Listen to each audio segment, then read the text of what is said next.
There's a moment, just one fleeting moment, that separates those who see Christmas as a season from those who see it as a strategy. While millions spend, a rare few build empires. While the world celebrates, a handful calculate. And in that difference, in that singular shift of perspective, lies a fortune waiting to be claimed by those wise enough to recognize what everyone else is too distracted to see. Let me tell you something about human nature that most people spend their entire lives refusing to understand. Every single year, like clockwork, predictable as the sunrise, Americans spend nearly $1 trillion between November and December. Nearly $1 trillion. Let that settle in your mind for a moment. The average person is planning to spend over $900 on gifts, decorations, food, seasonal items. They'll stand in lines. They'll fight traffic. They'll stress over credit card bills in January. And they'll do it all again next year. Same pattern, same frenzy, same financial hangover. But here's what fascinates me. Here's what keeps me thinking late into the night. While all these people are spending, where is that money going? Who's capturing it? Who's positioned to receive this annual flood of wealth that flows as reliably as a river finding the ocean? That's the question most people never ask. They're too busy being participants in the ritual to step back and see the ritual for what it really is. An opportunity. The single largest predictable transfer of wealth that happens every year in the economy. And you can be on either side of that transfer. Now, I want to take you back for a moment. Back to a time when I was young and foolish enough to think I understood money. This was decades ago. Doesn't matter exactly when. But I remember sitting in a small cafe the day after Christmas, watching people return gifts, seeing the exhaustion on their faces, the relief mixed with something else. Regret, maybe, or buyer's remorse, and across the street was a shop owner, tallying up his December receipts. He was smiling. Not the manic smile of someone who just got lucky, but the quiet, satisfied smile of someone who had executed a plan. He had prepared all year for those 6 weeks, inventory planned, staff hired, marketing ready. And when the flood came, he was positioned to receive it. I learned something that day that changed how I saw the entire world of commerce. Christmas isn't just a holiday. It's the most concentrated display of consumer behavior patterns you'll ever witness. And patterns are predictable. And predictability, that's where fortune lies. Think about what's really happening during the Christmas season. You have millions of people, all making emotional purchases, all operating under time pressure, all prioritizing sentiment over price. They're not thinking rationally. They're thinking emotionally. And emotional purchases, those carry the highest margins. But here's where most people go wrong. They look at Christmas and they think retail. They think sell gifts. They think physical products. And yes, that's part of it. Clothing and accessories, toys, and gift cards dominate what people are buying. But that's surface thinking. That's seeing the ripples and missing the current underneath. The real opportunity in Christmas isn't in competing with Amazon or Walmart. The real opportunity is in understanding the needs that Christmas creates, the problems it generates, the anxieties it produces, and then positioning yourself to solve those problems. Let me give you an example. Everyone knows people spend money on gifts during Christmas. But what about the stress of choosing those gifts? What about the time pressure of finding something meaningful? What about the guilt people feel when they can't afford what they want to give? There are businesses you've probably never heard of, that make their entire year's profit solving these emotional problems. Gift consultants, personal shoppers, services that curate and deliver meaningful presents. They're not selling products. They're selling relief. They're selling time. They're selling the feeling of being a good parent, a good friend, a good partner. And their margins. Their margins make retail look like charity work. I knew a woman once, we'll call her Sarah. Sarah wasn't rich. She worked a regular job, had regular bills, lived a regular life. But Sarah understood something that her wealthier, more educated colleagues didn't understand.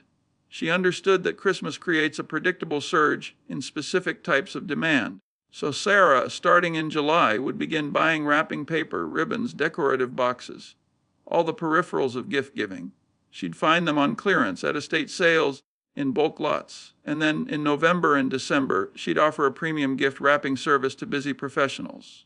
Not just wrapping, beautiful, magazine quality presentation that made any gift look expensive and thoughtful. Her cost? Maybe $3 per package in materials and 15 minutes of time. Her charge? $35.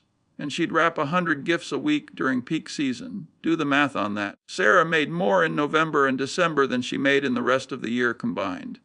And she did it from her dining room table. Now, was Sarah's business revolutionary? No. Was it complicated? Absolutely not. But was it profitable? Extraordinarily. Because Sarah understood a fundamental principle that eludes most people. You don't need to invent something new. You just need to position yourself at a point where money is already flowing. Christmas is a river of money, nearly $1 trillion flowing from consumers to businesses.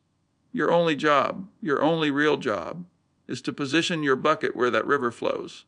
But here's where it gets deeper. Here's where we move beyond tactics and into philosophy. Because Christmas as a business opportunity isn't really about Christmas at all. It's about understanding human psychology. It's about recognizing that people will always pay premium prices for things that help them express love, demonstrate status, or alleviate guilt. Christmas just concentrates all three of those motivations into a 6-week window. Think about the person buying an expensive gift for their child.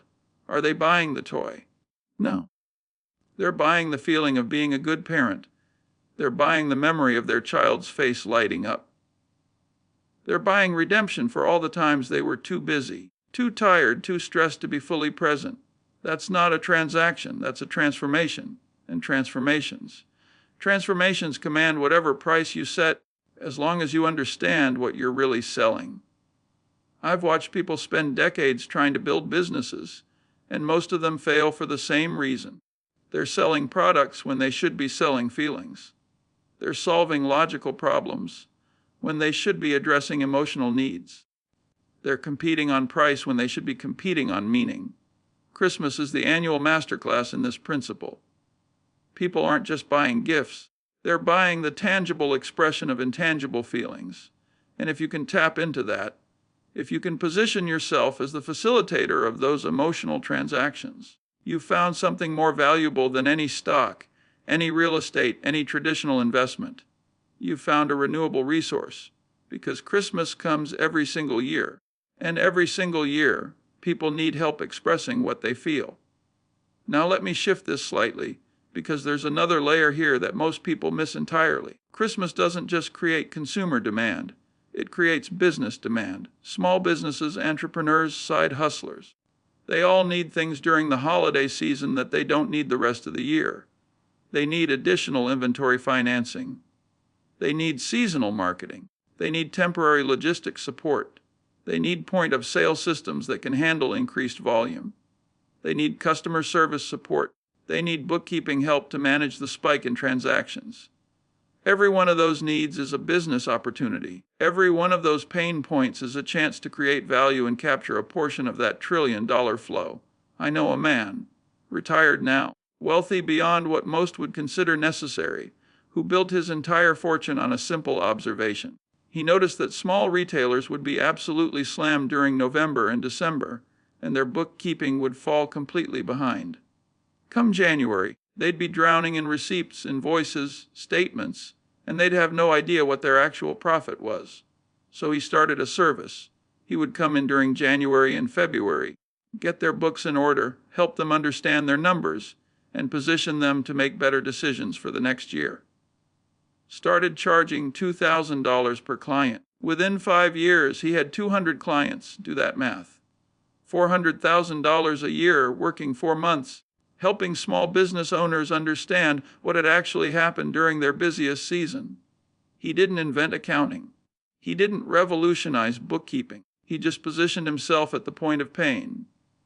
At the moment when small business owners were most desperate for clarity and most willing to pay for it. That's the game. Not innovation, positioning. Not invention, not complexity. Simplicity executed at the right place and the right time. But here's what I really want you to understand, and this is crucial. Christmas as a business opportunity isn't about being opportunistic in the negative sense. It's not about exploiting people. It's about serving people at the moment when they most need service. When you help a stressed parent find the perfect gift for their child, you're not taking advantage of them. You're solving a real problem. When you help a small business owner manage their seasonal inventory, you're not being predatory. You're being essential. When you create a service that makes someone's life easier during a chaotic time, you're creating genuine value. And value, real value, is always worth paying for. This is where most people's thinking breaks down. They see business opportunity and they feel guilty. They think profit is somehow dirty. They think helping people and making money are mutually exclusive. But that's poverty thinking dressed up as morality. The truth is exactly the opposite. The more value you create, the more money you deserve to make. The more problems you solve, the more profit you're entitled to. The more you help people navigate difficult situations, the wealthier you should become. Christmas creates more concentrated need, more compressed time frames, more emotional intensity than any other period in the year. If you can meet people in that space, if you can genuinely help them, you're not taking advantage, you're being of service. And service, genuine service, that's what builds lasting wealth. Now, consumer sentiment has shown improvement, with people planning to spend significantly more this holiday season than previous years. That tells you something important. Despite economic uncertainty, despite inflation concerns, despite all the reasons people might hold back, they're not holding back. They're spending. They're participating. They're engaging in this annual ritual. And that should tell you something profound about human nature. We need rituals. We need celebrations. We need ways to mark time, to create memories, to express connection. Christmas serves all those needs simultaneously, and people will sacrifice, will stretch their budgets, will even go into debt to participate in something they perceive as meaningful.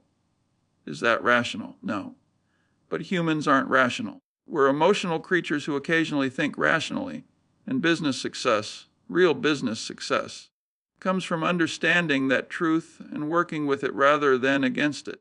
I've seen brilliant people with MBAs from prestigious schools fail miserably in business because they couldn't grasp this simple truth. They built perfect logical models. They created flawless spreadsheets. They analyzed markets with precision. And they failed because they forgot that markets are made of people, and people make emotional decisions that they then justify with logic. Christmas is pure emotion with a thin veneer of logic. I'm buying this because they need it. No, you're buying it because you love them and you want them to know it. I'm buying this because it's practical. No, you're buying it because it makes you feel good to give it. Once you accept that, once you really internalize it, your entire approach to business changes. You stop asking, what's the best product? And start asking, what feeling are people trying to create? You stop thinking about features and start thinking about transformation. You stop competing on price and start competing on meaning. And that shift, that fundamental shift in perspective, that's what separates the entrepreneurs who struggle from the ones who thrive.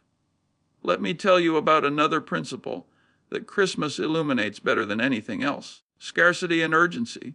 Christmas has a deadline, a hard, non-negotiable deadline. December 25th arrives whether you're ready or not, and that creates urgency, real urgency, the kind that makes people act. Most businesses struggle to create genuine urgency. They run sales, they offer discounts, they use countdown timers on websites, and it all feels manufactured because it is manufactured. But Christmas urgency is real. The day is coming, the event will happen, and if you haven't prepared, you'll feel it. You'll feel it in the disappointment of loved ones, in your own sense of failure, in the missed opportunity to participate in something meaningful. That urgency, that real, visceral urgency, it changes everything about how people make decisions. They pay more. They decide faster. They compromise on things they'd normally be rigid about. And if you understand how to work with that urgency rather than against it, if you can position your business to serve people in that compressed time frame, you've unlocked something powerful. But let me go deeper here, because there's a layer most people never even consider. Christmas isn't just one opportunity. It's a sequence of opportunities, each building on the last, each creating different needs at different moments. Think about it. Late October, early November, that's when people start planning. They're not buying yet, they're thinking. They're making lists. They're budgeting. They're strategizing. That's opportunity number one. Services that help with planning. apps that organize gift lists, consultants who help families set realistic budgets, content that guides decision making. Then you move into mid-November through early December. That's the research and shopping phase. People are comparing options. They're looking for ideas. They're trying to find the perfect thing. That's opportunity number 2. Curated gift guides, comparison services, reviews and recommendations, personalization services. Late December, right before Christmas. That's panic time. Forgot someone. Need something quickly. Shipping deadline passed. That's opportunity number 3. Last-minute solutions, digital gifts, local delivery services, express wrapping, premium pricing because time has run out and desperation has set in. Then comes the day after Christmas returns. Exchanges, gift card spending, that's opportunity number 4. Return services, gift card marketplaces, post-Christmas sales for people spending their gift money. And finally, January. Resolution time, new year, new me. Gym memberships, organization systems, financial planning. That's opportunity 5. Because Christmas spending often creates January regret, and regret creates demand for solutions. See what I mean? It's not one opportunity. It's a sequence, a cascade. And if you're smart, if you're really thinking strategically, you don't just position for one phase. You position for the entire sequence. I knew a couple. Worked together, thought together, built together. Who understood this sequence better than anyone I've met? They ran a small business making custom photo gifts, albums, calendars, framed prints, that sort of thing. But here's what made them special. In October, they'd run workshops teaching people how to curate their best photos for the year. Small fee, mostly to cover costs, but really it was marketing. Get people thinking about photos as gifts early. November and December, they'd be producing the actual products. Premium pricing because of the customization and the deadline pressure. They'd work 16-hour days, barely sleep, but the margins were extraordinary. January, they'd offer a photo organization service, helping people sort through the thousands of photos they'd taken over the year. Again, small fee, but really it was setting up the next cycle. This couple made more money than people with fancy corporate jobs. And they did it by understanding the sequence, by positioning themselves at multiple points in the flow, by recognizing that Christmas isn't a moment. It's a season with distinct phases, each creating different needs. That's sophisticated thinking. That's the kind of strategic positioning that creates wealth. Now let me address something that I know is running through your mind right now. You're thinking, this all sounds great, but I don't have a business. I don't have products to sell. I don't have the capital to start something. This doesn't apply to me. And that's exactly the kind of thinking that keeps people poor. You don't need a traditional business. You don't need inventory. You don't need a storefront. You need one thing. You need to understand what people need during this season and position yourself to provide it. Let me give you examples. Real examples. Things people are doing right now, today, that you could start tomorrow if you had the courage and the clarity. Christmas light installation. People want their homes decorated, but they don't want to climb ladders in the cold. Service business. Ladder lights, couple hours per house. Charge $300. Do 3 houses a day in November. That's $27,000 for 1 month of work. No inventory, no storefront, just labor and positioning.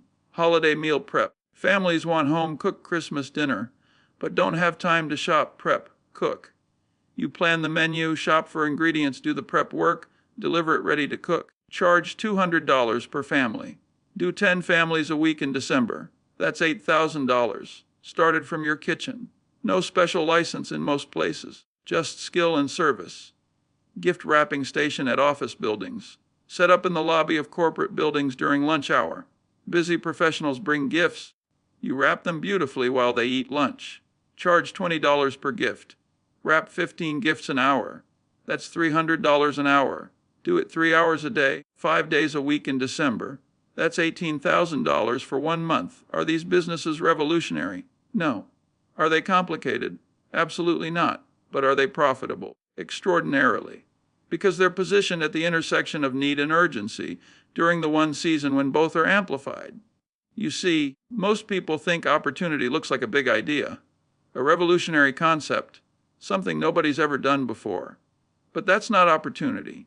That's risk dressed up as innovation. Real opportunity. Sustainable opportunity. Looks like doing something simple that people already need, but doing it at the right time, in the right place, with the right positioning. It looks like showing up where money is already flowing and offering to help it flow more smoothly. Christmas is the highest velocity money flow in the entire economy. Position yourself in that flow. That's not complicated. It's just clear thinking combined with willingness to act. But here's where I want to challenge you even further. What I've described so far, those are tactics, ways to make money during the season, and that's valuable. But if you really want to understand Christmas as a business opportunity, if you want to think at the level that creates lasting wealth, you need to zoom out. Christmas isn't just a season. It's a case study in human behavior. It's a laboratory where you can observe in concentrated form every principle of consumer psychology that governs wealth creation year-round. The principle of emotional purchasing, on full display, the principle of scarcity and urgency, amplified to the maximum, the principle of social proof and peer pressure, operating at peak intensity, the principle of identity and self-expression through consumption, crystal clear. If you can learn to recognize these patterns during Christmas, if you can learn to position yourself relative to these forces, you've learned skills that apply to every other business opportunity you'll encounter for the rest of your life. That's the real gift Christmas offers to the observant entrepreneur. Not just seasonal profit, but an education in human nature that most people pay hundreds of thousands of dollars in business school to partially understand. Let me tell you about a young man I mentored years ago. Brilliant kid, hungry, but broke. He came to me asking about investment advice, wanted to know what stocks to buy. And I told him something that disappointed him at the time but changed his life. I said, "You don't have an investment problem. You have an income problem. And you can't invest your way out of an income problem. You have to earn your way out." He was deflated. He'd been hoping I'd give him some secret stock tip that would change everything. But I gave him something better. I gave him an assignment. Between now and Christmas, I said, I want you to observe everything. Watch what people buy. Watch what they struggle with. Watch where they spend time and money and energy. And come back to me in January with 10 business ideas based on what you observed. He did it, and when he came back, he had his list. Most of the ideas were terrible. A few were mediocre, but two were brilliant, because he'd observed real problems, real frustrations, real needs that weren't being met efficiently. He started with the simpler of the two ideas. A service helping elderly people who couldn't navigate online shopping buy gifts for their grandchildren. He'd meet with them, understand what they wanted to give, research options, place orders, handle the logistics. Charged a flat fee of $75 per grandchild. Simple, yes. Profitable, absolutely. Meaningful, profoundly. Those elderly clients weren't just paying for convenience. They were paying to stay connected to grandchildren they couldn't see often. They were paying to feel relevant, capable, generous. They were paying to express love across distance and generational gaps. That first season, he made $8,000. Not life-changing money. But he learned something more valuable than the money. He learned that there are people everywhere willing to pay for solutions to problems they can't or don't want to solve themselves. He learned that emotion drives purchasing far more than logic. He learned that positioning matters more than innovation. The next year, he expanded the service, added holiday decorating for seniors who couldn't climb ladders anymore, added a shopping service for people homebound due to illness or disability, added event planning for families who wanted to host but couldn't manage the logistics. Within 5 years, he had a team of 15 people. Within 10 years, he'd sold the business for enough money to retire. And it all started with one assignment: observe Christmas. Learn from it. Act on what you learn. That's what I'm asking you to do. Not just this Christmas season, but every day. Observe, really observe. Watch where money flows. Watch where people struggle. Watch where friction exists between what people want and their ability to get it. Every point of friction is a business opportunity. Every struggle is a chance to create value. Every inefficiency is an invitation to build wealth by removing it. Christmas just makes it all more visible. The needs are more obvious. The urgency is more intense.